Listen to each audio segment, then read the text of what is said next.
محاولات الريال تبدأ من الآن أو بدأت حتى قبل قليل. الكرة وصلت ممكن جول، ممكن جول، جول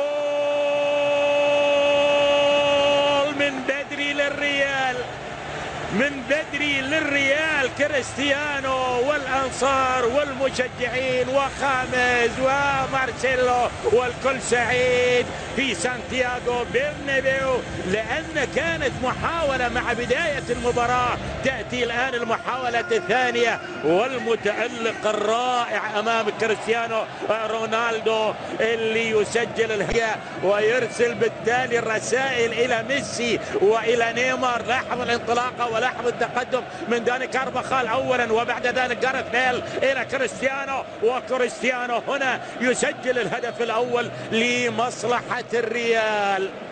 من بدري الريال اليوم مسجلين من بدري. أنا والله واضحة والنوايا صريحة. قبل أن ينتهي الشوط الأول نسجل الجول الثاني، الجول الثاني، الجول الثاني للريال. جول ثاني للريال، يظهر كريم بنزيما ويسجل الهدف الثاني. هذا ما أراده الأنصار، هذا ما أراده الفريق، هذا ما أراده كارلو أنشيلوتي، على أساس أنه جول واحد مكافي. الآن جولين، صارت النتيجة 2-0. جول مبكر وجول متأخر، جول مبكر مع بداية أنا رونالدو وجول متأخر، والهدفين بهذا الشكل. الكريم بنزيما يظهر الآن أمامك ويزور شباك غوركا إيرايزوس ويسجل الهدف الثاني. صارت 2-0، صارت 2-0. كان الله في عون غوركا إيرايزوس. كنت أقول إن يعني الفريق الملكي أنت تشوفه يعني صعب إن يعني أن تحدث أمور مزعجة للريال، خاصة أن بنزيما الآن في الطرد. هنا جاريث بيل يتقدم بيل، الجول، جول جول جول جول جول للفريق الملكي الثالث.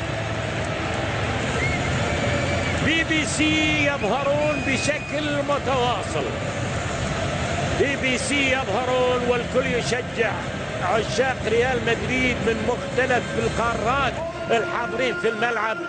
لكن لاحظ العمل، لكن لاحظ العمل، الكرة الأولى والكرة الثانية، لاحظ انطلاقة جاريث بيل، لعبها صح، كل شيء صح، كل شيء صح في اللقطة السابقة. جاريث بيل في الأخير. شوف النظرات، شوف نظرات الولزي إلى البرتغالي كريستيانو رونالدو. وهنا الهدف الثالث. صارت 3-0 وبالتخصص كريستيانو رونالدو مبهدل اتلتيك بلباو، بهدله عدله. شوف يسجل اليوم جولين ويرفع رصيده بالتالي الى 13.